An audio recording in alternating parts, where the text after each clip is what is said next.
दोस्तों, नवरात्रि का पावन पर्व शुरू हो चुका है। ऐसे में भक्त अभी से माता रानी को प्रसन्न करने की तैयारी में लग गए हैं। कोई बाजार से माता की मूर्ति खरीद कर ला रहा है तो कोई माता के श्रृंगार का सामान खरीद रहा है। नवरात्रि में लोग माता रानी को भोग भी लगाते हैं। सामान्यतः लोगों की धारणा होती है कि वे माँ को महंगी मिठाइयाँ या 56 भोग लगाएंगे तब भी वे प्रसन्न होंगी, लेकिन सच तो ये है कि माँ गुड़, घी और दूध सहित सिंपल सी 9 चीजों से भी खुश हो जाती है। नवरात्रि 9 दिनों तक चलते हैं। हर दिन एक विशेष माता का दिन होता है। ऐसे में यदि आप प्रत्येक दिन हमारे बताए अनुसार माता रानी को खास चीजों का भोग लगाएंगे तो वह आपसे जल्दी प्रसन्न होंगी। कहते हैं कि नवरात्रि में माता रानी धरती पर विचरण करती हैं, इसलिए इन दिनों जिसने माँ को प्रसन्न कर उनका आशीर्वाद ले लिया उसके भाग्य खुल जाते हैं। फिर उसे जीवन में कभी किसी चीज की कमी नहीं होती है। तो चलिए बिना किसी देरी के जानते हैं कि आपको किस दिन किस चीज का भोग लगाना चाहिए। नंबर 1, नवरात्रि के प्रथम दिन माँ दुर्गा के शैलपुत्री स्वरूप का पूजन होता है। इस दिन गाय का घी चढ़ाने से माँ शैलपुत्री प्रसन्न होती है।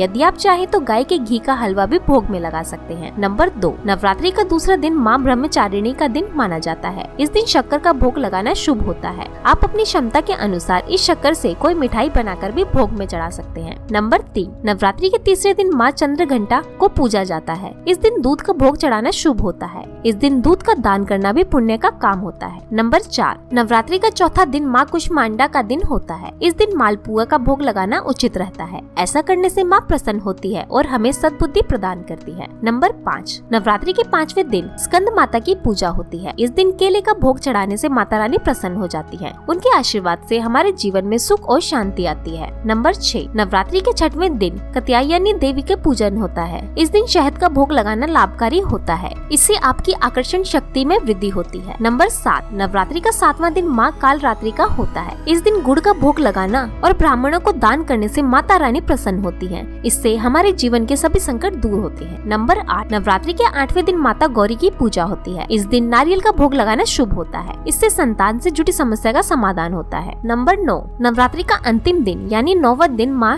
सिद्धिदात्री का होता है। इस दिन आपको तिल का भोग लगाना चाहिए। वहीं इस दिन कन्याओं को हलवा, चना, पूरी, खीर और पुए खिलाना बहुत लाभकारी होता है। आप चाहे तो कन्याओं को भेंट स्वरूप कुछ पैसे या कोई सामान भी दे सकते हैं।